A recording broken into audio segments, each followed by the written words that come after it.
ridiculous. Well, here's the thing. Maybe. Sometimes. Tell me about this. I want to know more. Oh, yeah. No. Holy cow. We've had a lot of fun.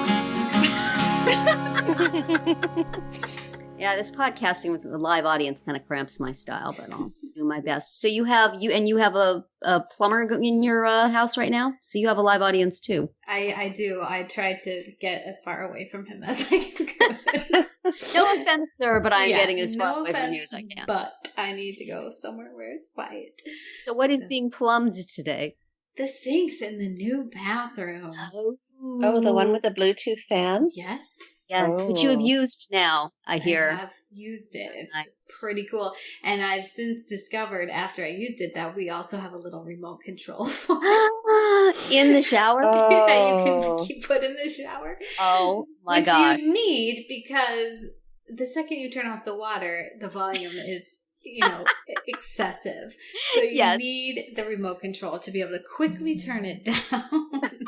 Yes, I have a little Bluetooth speaker I hang next to the shower, but I have to turn the volume up to blast in order to hear it. And then I have, So that would be you got like the highest tech shower equipment. It's very impressive. It's impressive to me too. But is the shower good? Is it like a good flow? Does it feel? Is good, yes. It is? Mm-hmm. I'll have to take a field trip over to Catherine's house to try it. You can come over anytime. It's something we need to talk about for a future speed round, hotel showers. Yeah. The good, the bad, and the how the heck does this thing work? So speaking of impressive, let's move on with our impressive podcast. What do you think? Yes. Hello and welcome to Parenting Roundabout, a weekly podcast about the things that parents are talking about, obsessing about, and complaining about right now, like chit chat that puts off the intro. I am Terry Morrow, and I am fairly awake this morning, unlike my co-host Nicole Eridix. Good morning. No, hi. I still have morning voice. And and what time did you roll out of bed there, Nicole? Well, okay, to be fair, I was up at 3 a.m. with my husband, wishing him a good trip. He's off this week for business. And then I couldn't get back to sleep, so I was texting my son who's over in Japan right now. And finally fell back asleep. International sleep problems. How about you, Catherine? How did you sleep last night? We're here with Catherine Haleko also. I slept just fine, and I'm just not as good of a wife as Nicole. If my husband gets up early, I'm like, just be quiet when you get up, please. Yeah, no, it's just one of those routines that, back in the day when I was a newly married bride, I thought it would be a good idea to get up with him and wave him goodbye. But anyway, it's just one of those habits that I can't seem to drop. I feel guilty. So how long has your son been in Japan? He's been there since Thursday, and so just under a week, of course. And then he's there for a month. So, wow. Yes, having a very interesting time so far. Interesting in a good way or not?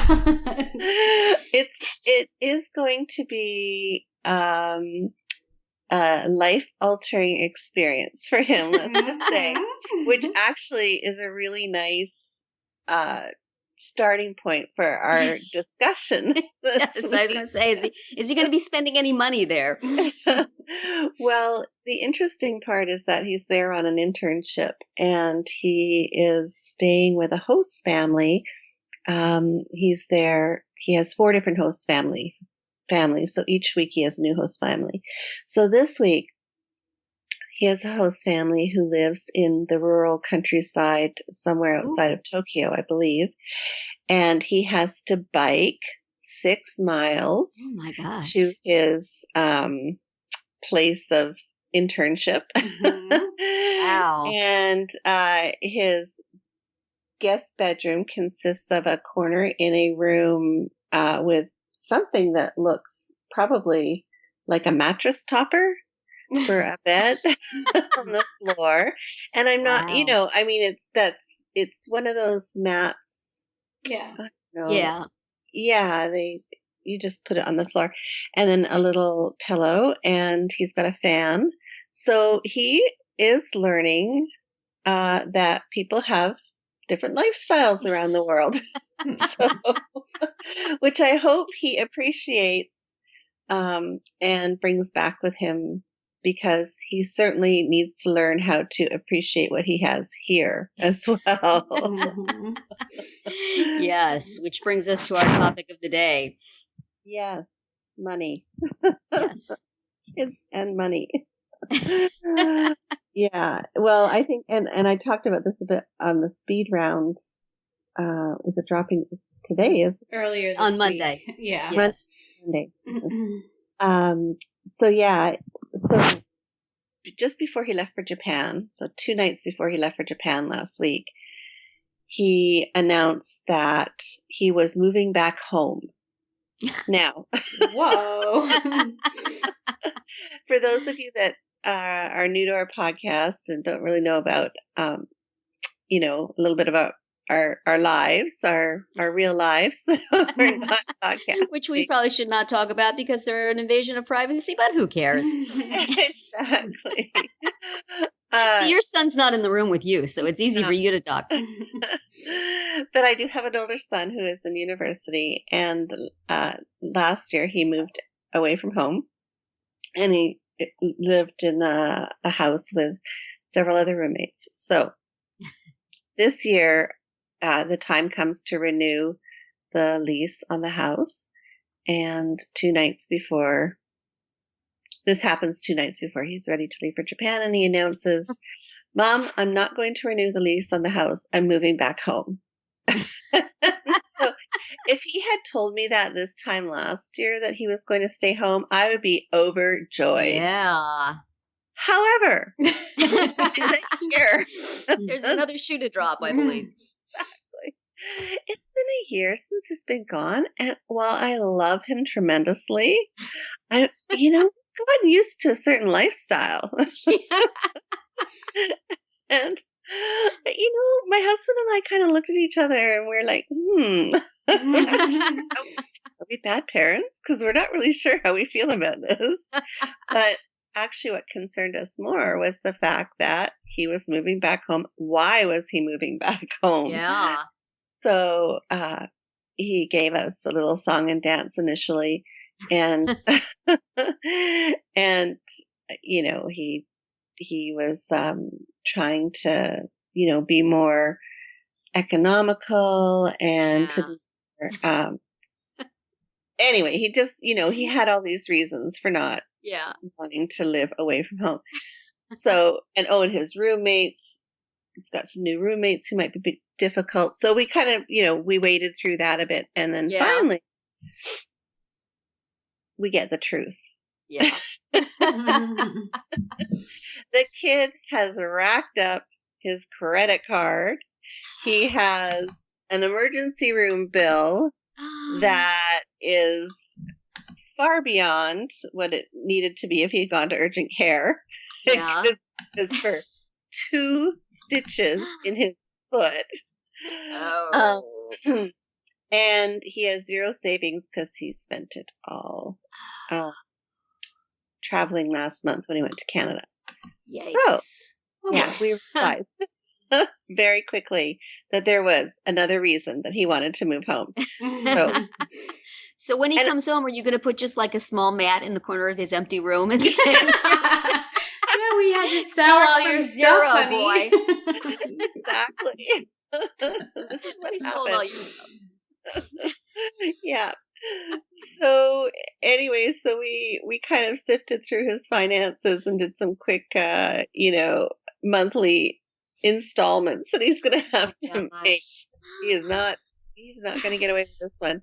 And, I thought, so here's the catch, is that I thought I raised him to be very conscientious about money and budget. And clearly not. That went out the window when he went to university. Yeah. So it's hard. Well, and do you think that it's like the availability of credit that is so hard for kids to get. I mean, the whole thing, like, well, if you want money, you just get it out of the ATM. And I mean, not saying that like a 20-year-old shouldn't have resolved that by now, but I feel like it's kids don't see money exchanged in the way that we maybe did when we were kids.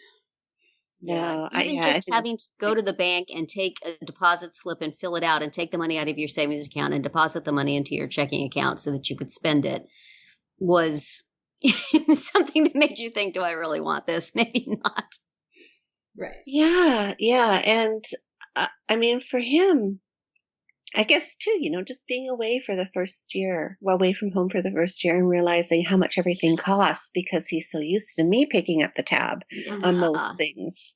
So now he's all of a sudden responsible for all these bits and pieces like toothpaste and toilet paper right. that he took for granted. So anyway, that's kind of the situation that we're in right now with the with my son and the money issue. So that is to be continued because I'm sure that's not going to be the end of it because he got to bail and go to Japan for a month. So that was convenient timing, man. And see, I also I feel like I have that issue too because what you mentioned about things like now he has to buy toothpaste and now he has to buy toilet paper. Like I have a hard time delineating with my kids what is a necessity that I pay for and what is something that they want that they should pay for. Like the other day I had to clarify with my daughter that underwear is a necessity, agreed, but underwear from Pink is not. No. And that was actually easy. Like we ended up with that because they were having some special at Pink and you could get 10 pairs for I don't know $35 or something, and I was like, well, I can buy you more than 10 pairs of underwear for $35, and anyway you don't need 10 pairs of underwear, but fine. But we ended that, okay, I would pay for half and she would pay for half. Well, and that way, I was basically paying for the necessity part of it, and she was paying for the upgrade part of it. Oh, I like that. That's a good way to do it. But love it. Then we went to the mall, and there was a line out the door at Pink. So we didn't actually go to Pink because my daughter actually said, I don't want to wait in this line. I was like, okay, good. I'm glad because I don't want to wait in it either. We went to Sears to pick up some underwear. Right, exactly. But, and that was pretty easy, like here's what's something I'm willing to pay for and something I'm not.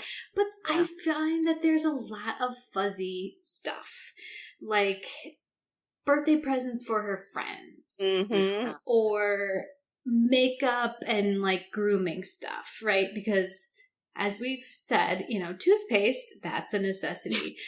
But when she wanted to like whiten her teeth with the special stuff from the dentist, that's not. Makeup is not a necessity, but she kind of needs it for skating. Yeah. So there's makeup and there's makeup, I used to get the stuff at the dime store and then there's stuff you can get at the department store that's right. Oh yeah. It's pink level of over the top. Yeah. Right. Well, she and her friend did spend like an hour online waiting for the Kylie Jenner lip kit to go on sale. See, I would just personally draw the line. No money from your mine is going to anybody remotely Kardashian related. Right. That's just Well, find another celebrity with a makeup line. I did not pay for that. But then the other challenge is letting the kids use the money they have in the way that they want it.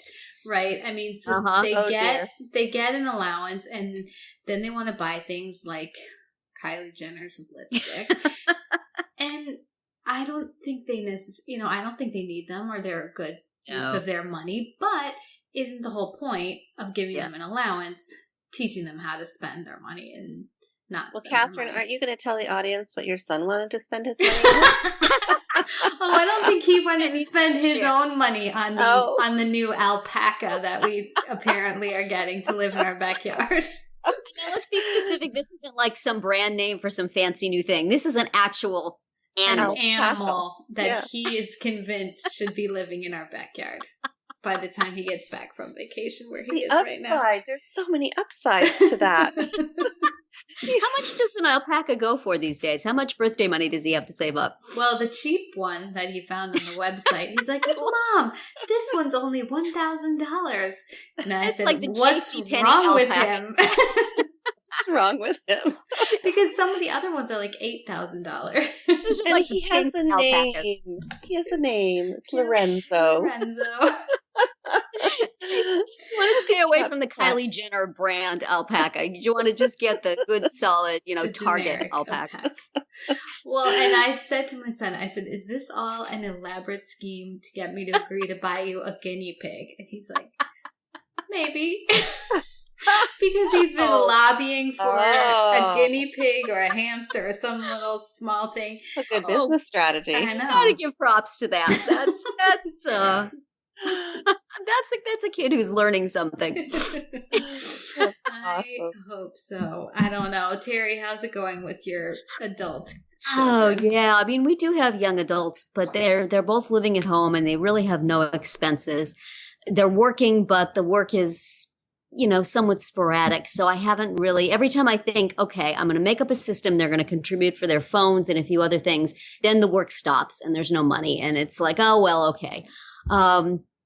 So basically they have money from the money they've earned that they can use for their personal items. Like if there's a shampoo my daughter wants, she just goes to Walgreens and gets her shampoo. Or, if when my son was at college, he would go buy his own lunch with his debit card. And I really liked that. That's really nice. Or to be able to say, hey, we need something at the store. Somebody go out and get it. And they take their debit cards and they go out and get it. Mm-hmm. I like that a lot. But in terms of learning how to use money, there really hasn't been a steady enough flow of it. I know I have an ongoing issue with my daughter. Anytime she gets a little iTunes money build up, she blows it on TV shows, and it drives me crazy just because you're not going to watch it enough to make it worth that much money. Do you know how many songs you could buy for that money, young lady? And whereas for, she's like, I wanted it. I have the money. I bought it. What's the big deal? Right. But it's, it just it overflows her hard drive and then she just deletes a bunch. Oh, you spent good money on those TV shows. And it's just like, Scrooge McDuck.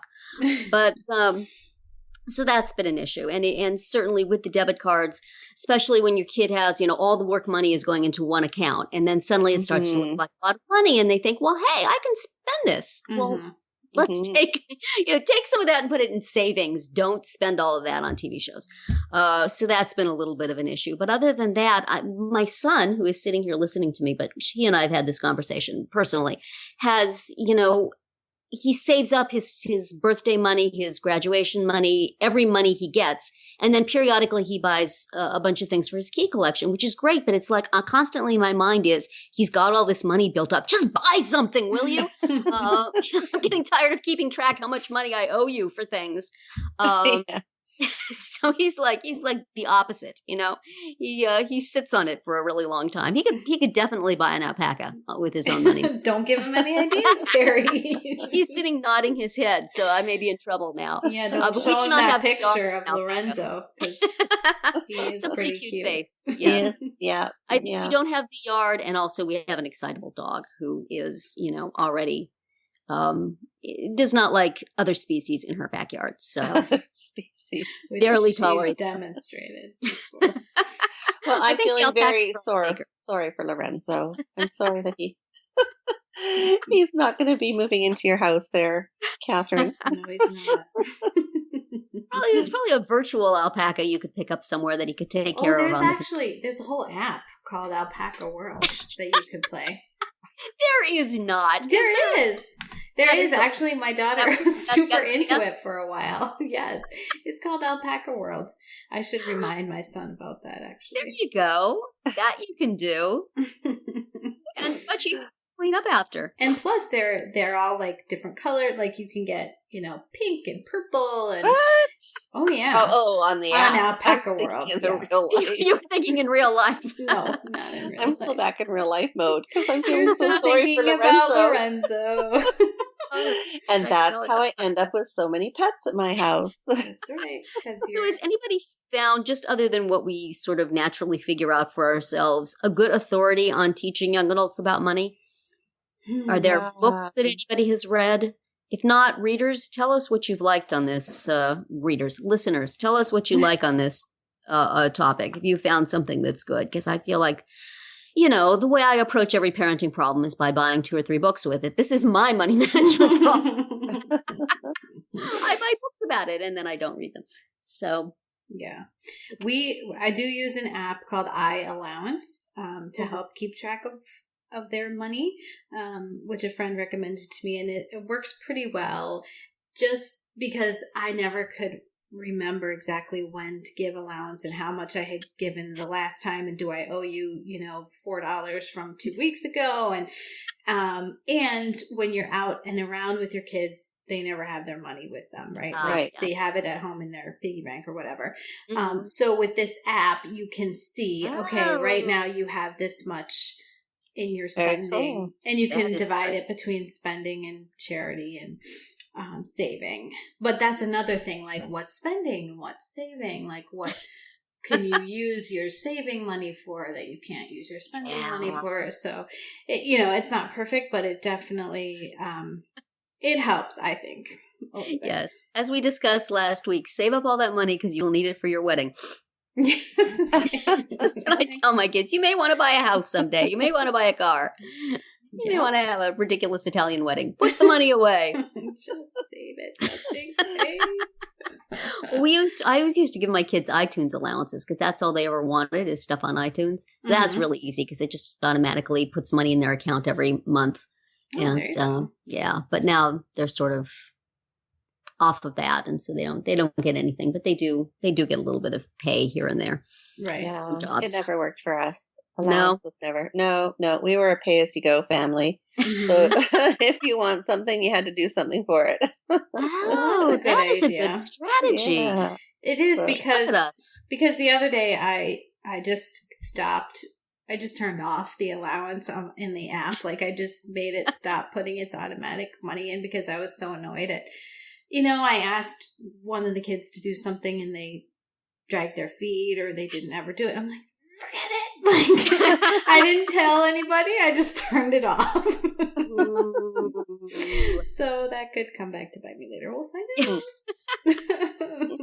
Yeah, this is the thing with kids. They don't sort of like in the moment, they don't grasp those issues. Certainly there's a lot of adults who don't either. Right. But, you want to be able to say, do this or I won't give you money. And there's like a 50-50 chance your kid will say, okay, fine, I don't really need the money. Right. And then that gets into the whole big debate, which I don't think we are going to have time for, about is allowance pay for chores or is it just, a standard?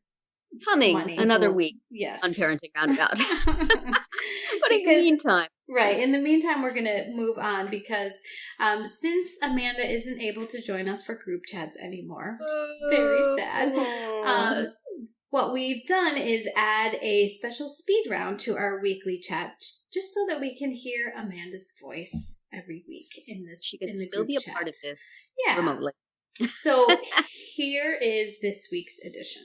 So it's that time of year when we have picnics and cookouts and eat the kind of food that we only eat in the summer. So I thought we would talk about some of our favorite or least favorite picnic and outdoor party food. I'll start by saying I think I've mentioned on this podcast already my severe loathing of egg salad, even to the point of leaving a camp rather than eating it. And I would say that extends for me generally to potato salad. That is, any potato salad that is more mayonnaise than potato or does not have so many spices and onions and other good stuff in it that all I notice is the mayo, because mayo is disgusting.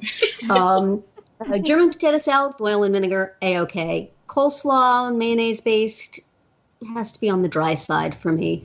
But oil-based, there's the Special Olympics we go to every year. They make this oil-based coleslaw. That is wonderful, and I adore it, even though they serve it to you in a cardboard container that soaks through in about 30 seconds.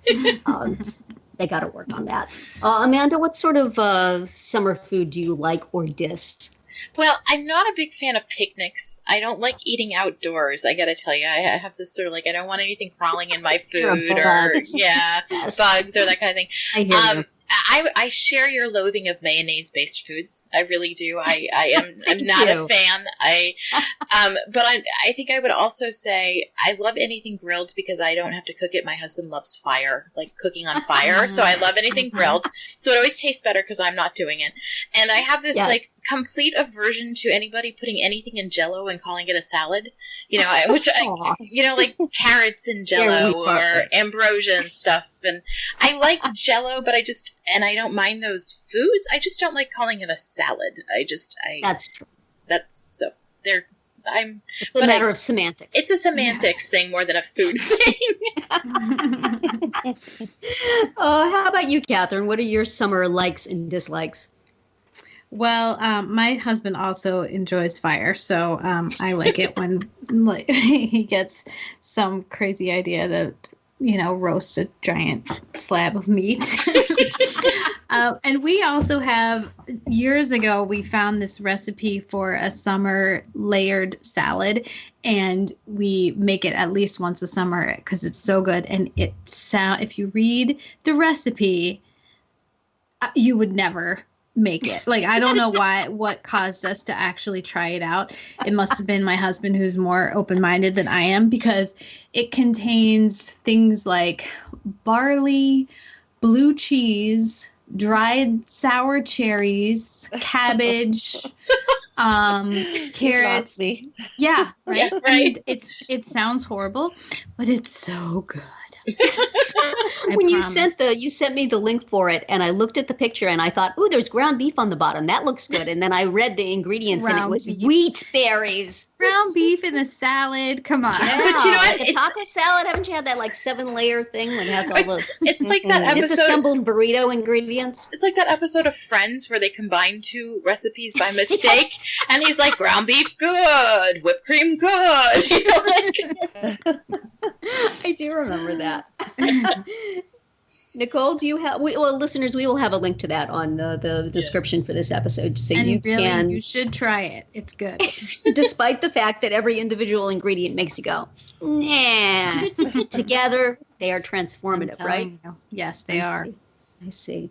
Nicole, what do you like or dislike of summer food? Is there a difference between American summer food and Canadian summer food?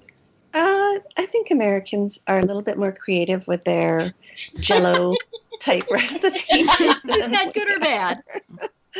It's interesting. I've tried it, but we tend to go. Well, but my husband is European, so we tend to go very European with our picnic food and do like bread, like a bread loaf, and then cheeses and deli meats from the deli, and then.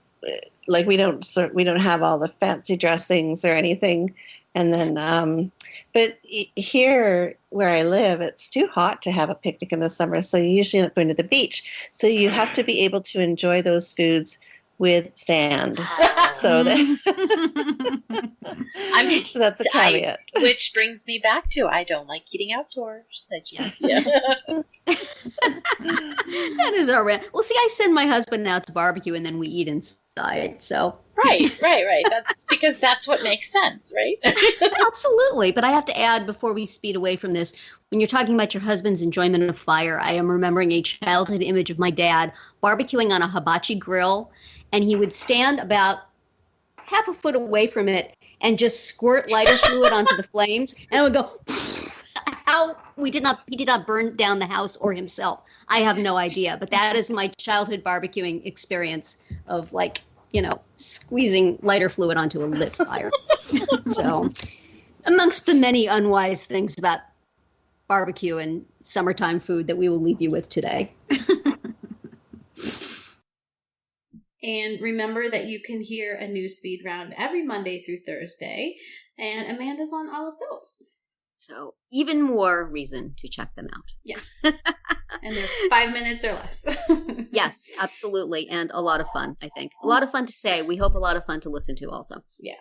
And also in Amanda's absence, we've added a new segment here to our Parenting Roundabout group chats, in which we will bring you some of the things we have read or seen or used recently that we want to shout out and share with you. We call it our Parenting Roundabout Roundup, and this is the time in the group chat where we will be doing that. So I will start out. I saw a video this week called We're the Superhumans. It is done by Channel 4 in Great Britain, a UK Paralympics broadcaster. And it's about both Paralympic athletes and real people mostly with limb differences, but with various disabilities, either doing their sport in the most badass way possible or going about their daily lives in a way that shows, that is, I think, inclusive and just shows that everybody is has their life and does their thing and is able to adapt and is not somebody that you need to be feel sorry for. Feel sorry for. Yes, that is the word. I thought it was really cool. I really enjoyed it, and it's worth checking out. I will have the link on our description for this podcast. The place I saw it was a blog post on the blog Bloom, which is about disabilities. And after I watched this and thought, wow, that's really cool, the blog post then goes on to say, well, this is kind of inspiration porny, and these are the problems I have with it, which is also true. So this is sort of where we are with cool kick-ass videos about people with disabilities lately, is they always have kind of a mixed message. Some of them you can get beyond that and just say, you know what, having this out there is just good for visibility, if nothing else. And some of them you have to say, you know what, I wish they'd taken this back for another edit.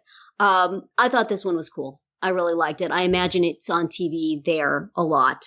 Here, in the US, you probably have to see it on YouTube. But take a look at it. See what you think. It is, I think, maybe a little longer than it needs to be, but really interesting, I thought. And kind of, just in your face. And I liked that about it. So take a look at that and see what you think and tell us on our Facebook page or on Twitter at Roundabout Chat. Catherine, what have you seen this week? Well, that's funny that you mentioned that one, because I actually have that set aside to possibly share on my fitness Facebook page. Oh, good. You should. Because a friend of mine had posted it. I saw it on Facebook on her feed, so I saved it there. So that will probably be going up on my Family Fitness Facebook page. Go see it there. Yeah, and then I also wanted to mention, I think I might have mentioned this on the podcast before, but I'm still using this app called Plant Nanny to encourage me to drink more water, where you have a virtual plant, and when you drink water in the real world, you tell it that, you water your plant. Oh my gosh, I'm picking up my phone and looking for that right now. I need that. And it's free, and it's got like grammatical errors and tons of ads, and it's not. Just be aware that will bug you if you are a copy editor like Terry is. Yes. But I've been using it for months, and I really do think it gets me to drink more water. So, Plant Nanny, it is called. Checking that out. My daughter actually discovered it, and I thought it was fantastic because she's terrible about drinking enough water, and she used it for about one day. I read something this week that your weight fluctuates 5 pounds during the week up and down, and one of the main reasons for it is water, that if you have too much salt, your body retains water, and if you have not enough, your body gets rid of water. And this is the reason that weight loss places all tell you to drink a ton of water, because then you wind up at the lower end of that 5 pounds. Right. So that's why I'm picking up the Plant Nanny right now. It's downloading onto my phone. I got to start drinking some water. I want those 5 pounds off. There you go. Nicole, what have you seen this week that you want to share? Well, I am totally obsessing about a new it's not new TV show because this is season 2 of it, but it's called Odd Mom Out, and it's on Bravo TV. There's a few inappropriate moments, but for the most part, I think there's a lot of accurate reflection and storytelling about parenthood and mothering. And it's just it's fun, it's light, it's I love it. So and also Hamilton cameos. Yeah, there were some Hamilton cameos in there. That's the baits Nicole threw on the water for me and Catherine. Right, Hamilton! And we were like, we're in. And is it scripted or is it reality? That's what. Well, this is the interesting thing with Bravo, because it is scripted, and I believe the star, the female actress who stars in it, mm-hmm. is a comedy writer for other shows. Oh. So she does most of the writing for the show, I believe. Anyway, it's so funny, and I laugh, and we can totally relate to it. And the interesting part about the whole Hamilton cameo episode mm-hmm. was that she was the only mom at school who hadn't seen Hamilton. So you could relate. So I could totally relate, because all the other moms are like, "What? You haven't seen it? Oh my god!" So, and they all started to crowd in on her, and she felt like, whoa. So her and her best friend went on a search for Hamilton tickets that afternoon, and to see the show that night, it was the show where the star Lin-Manuel Miranda. It was his last. So they were looking for tickets for that show. And so every time they came across somebody who might have a ticket, it was one of the actual Hamilton actors. So it was very cool. Anyway, so check it out. I love it. It's a laugh. And like I said, a few inappropriate moments. So just giving you a heads up, audience. It's not totally PG or family rated. Yeah. Mm-hmm. And that's, what I'm talking about this week. Okay. And you were also talking to somebody this week, right? I was, yeah. We've introduced, we've brought in a new person to talk about parenting, and I'm going to be talking about parenting with her every couple weeks or so. Once a month. And we have Maureen Wallace joining us on the Parenting Roundabout. And Maureen, once again, another hilarious writer who just is really in touch with parenting. She's got 3 young children. She's done a lot of different articles here and there about parenting. And so we kind of taken the approach with our interview where she talks about kind of her experiences with younger kids, and I'm talking about mine, that same experience. And I'm talking about my older kids. So it's kind of a nice little balance. So anyway, I hope you enjoy the chat. So here it is. Hi, Nicole Eredics here, and I am talking with Maureen Wallace this morning. Excited to have her. This is our first segment together for the Parenting Roundabout podcast. Good morning, Maureen. How are you doing? Good morning. Woohoo! Our first one. I'm excited.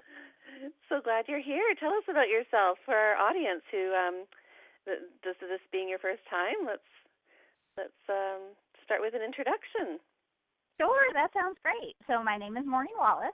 I'm a wife. I'm a mom of 3 kids under age 6. I am a huge fan of wine because of those reasons, but we can get into that later.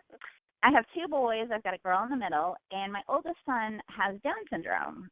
So that has certainly been a different journey that my husband and I were not expecting to be on, but it's also been amazing. I'm a writer, I'm an editor, a PR consultant, and most recently I started managing content for this amazing new website. It's called sherrystrong.org, and it's by a woman who is overcoming ovarian cancer, and so she is devoting her life now to helping women learn how to live more healthfully, and it's just very cool. But the best part of what I do by far is its flexibility.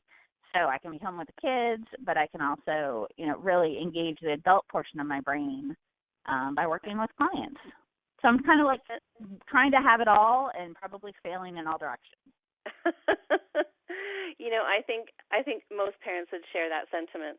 we feel so, especially moms, right? We feel so absolutely empowered and successful and feeling, like we're contributing when we're working, but then at the same time we're like, oh no, I've got the kids to pay attention to, and I want to do things with, and it's summer, and anyway, that just kind of it's a big Yeah, it's a big challenge, and I think that's definitely something that we were going to talk about today is that guilt issue. Guilt. I love guilt. I've learned to embrace guilt. It's a great motivator, isn't it? Oh yeah, absolutely. Yeah, so we were thinking, it's July and we still have a few months now. I don't know about you, what your school schedule is, but our kids go back in August. So yes, August. I think 29th. Not that I'm counting. I may have a countdown clock in the kitchen, but maybe not. Does that sound horrible? Am I a bad mom? Yeah, so you don't have the X's on the calendar counting down, so that's okay. Oh my goodness. And I didn't start out like that at all. My son is in kindergarten, and so this was really our first full big year of him in school 5 days a week. And then my middle one does preschool 3 mornings a week. So this fall is going to be a big difference. They're all going to be in school to some degree. The 2 littler ones are going to be going to school in the mornings during the week. And so I've got all this free time on the horizon to focus on work. But I thought, oh my gosh, we're going to have such an amazing summer. And I went through the dollar section of Target and bought all of these workbooks, and we were going to model school, and those brains were going to keep growing, and it was going to be so awesome. And the first couple of weeks, we just chilled, and it was so relaxing. We weren't having to run out the door. Yeah. And now I'm totally over it. Now you're done. I totally am. Ready to check out. I'm like, where's the school bus? Get your shoes on. And it doesn't change as they get older. I mean, please lie to me, Nicole. Please lie to me. Tell me it gets better. I'm sorry. It's challenging, even especially as they get older too, because they want to. They've got their own plans, so they're not really on your schedule, right? So when they're younger and they want to go to the park, you can be, it's going to rain. Right, exactly. Bottom line, you can lie and control. You can lie, exactly. But when they're older, they're like, no, let me check the weather forecast on my app, Mom. Yeah, so, and they're making plans with their friends, and most of the plans you don't know about ahead of time. You get about 2 seconds warning. Mom, I've got to go to the movie theater, and we're meeting in 5 minutes. So that involves Nicole, I'm not mentally prepared to deal with this. I'm going to need you to start lying to me. I'm in no way. I have this vision of, once they're a little bit older, we'll just schedule play dates where I can drop them off. And, there'll be all this independence, but that means just so much more free time for me. And not that I want to be so focused on work, because that's really why I took this position in my life, so that I could be home with kids and we could spend time together. But the lack of structure sometimes makes me absolutely batty. Yeah, it really and I think when your kids get older, there's so much structure and you think as they're younger, you feel very tied to certain routines, but it doesn't change, because as they're older, you're subjected to it sounds terrible, but I think every mother agrees with this language and can resonate. Totally relate. So I'm not offending anybody. No. Or certainly not me. Okay, good. as long as we're on the same page. But we're completely tied to their summer school schedule, because my daughter takes summer school, so I've got to have her out the door at 7:30 in the morning. I'm picking her up at noon. And then she's got, she wants to go study with friends, and then after that, she wants to go to the movies, and of course, I'm driving her because she's not driving at this point. Yeah, so, remind me, how old are your kids again? Yeah, so my daughter's 15, and then my son is 20. So for people who are listening to our Parenting Roundabout podcast, they've heard me talk quite a bit about other challenges that I've had with them, but this is sort of the first real conversation that I've had directly related to them.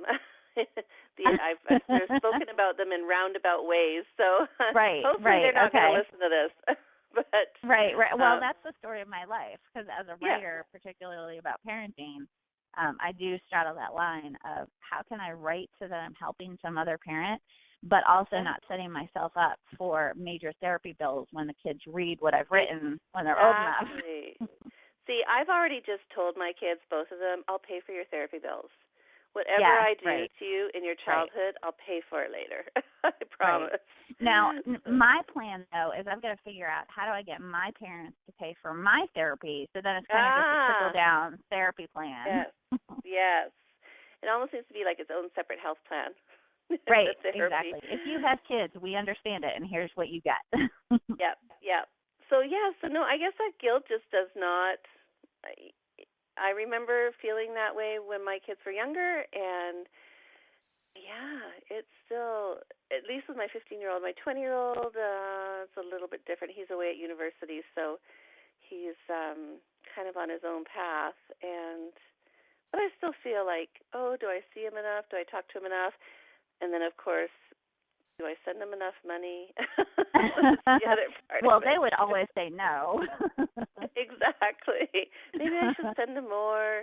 Do you need anything more? I'm sure you are doing a great job. I'm sure. Well, so do you get scared now with your oldest on the cusp of being 21? Well, interestingly, no, because we're Canadian, and in Canada,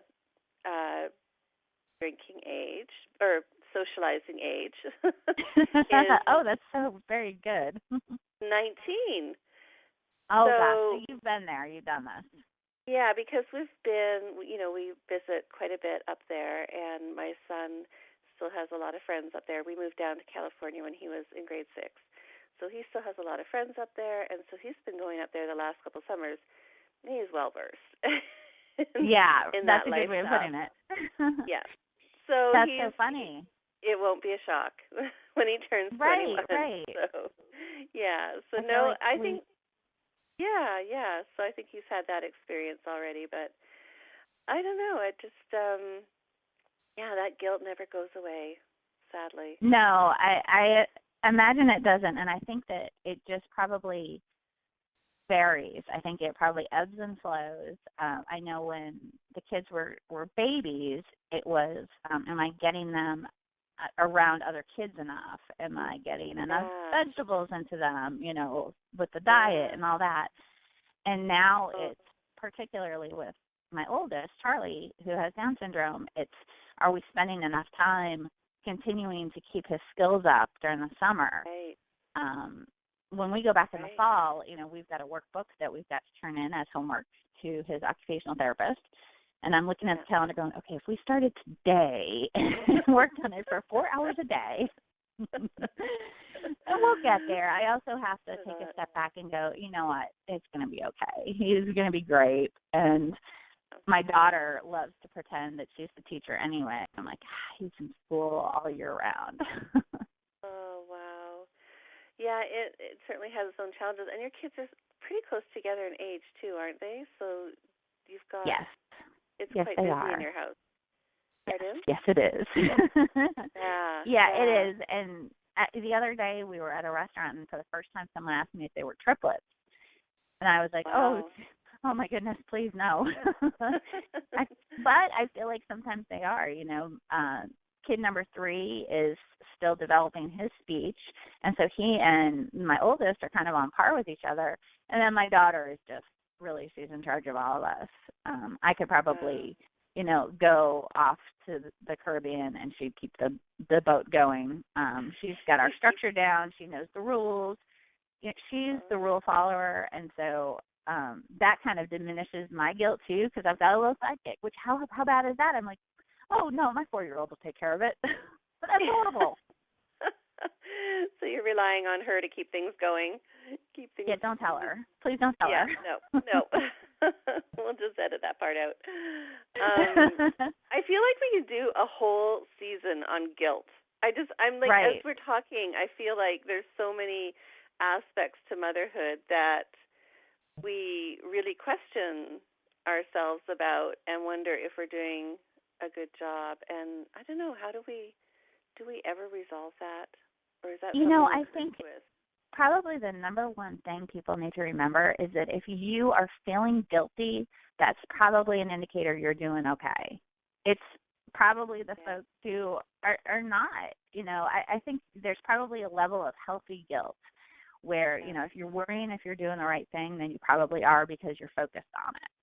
That's true. So, and I have to remind myself of that. And so maybe I'll start, make my own little chart. Hey, I feel guilty today. Woohoo, I'm a great mom. But it's how we deal with it.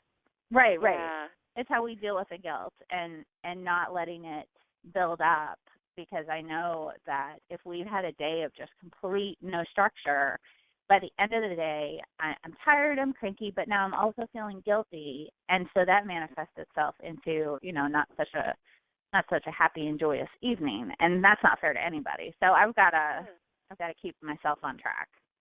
Yeah, no. I mean, I would love to continue this conversation. I think this is there's so many different aspects to it, and so it's a double-edged sword, really. You're trying absolutely to do one thing, and then you're missing out on another. Anyway, it's there.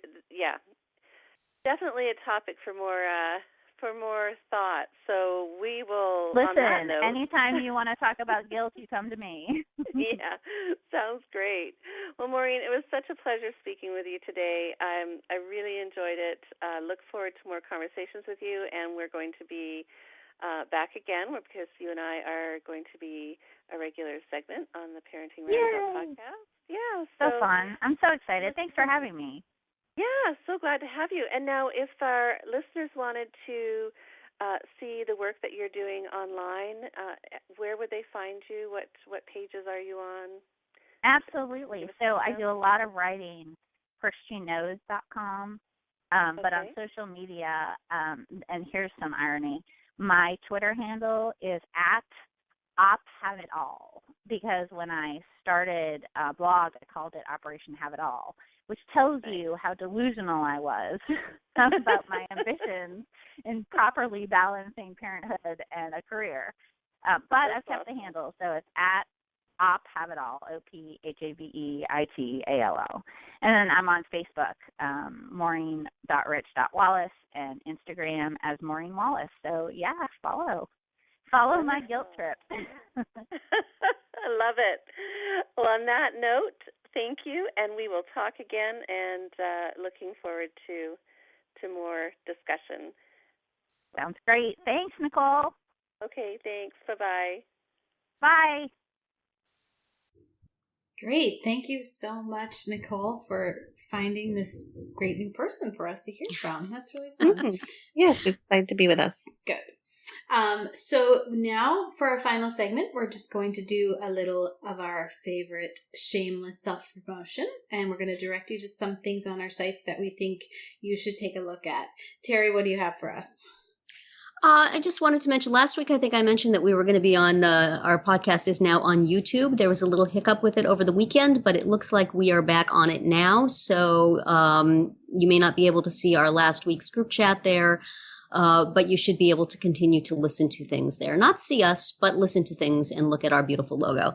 Now this week, Libsyn has added the ability to publish to iHeartRadio, which is somewhat of a big deal, and therefore I think they wait a little while before they approve you. So we have put in for it. It's supposedly publishing to there. I think they have to check us out and make sure we are iHeartRadio material. But by the time this podcast drops, we should either be there or not. I will say on our description to this podcast whether you can go listen to us there or whether you should write a note saying, why didn't you take my favorite podcast? Yeah, what is the matter with you? It?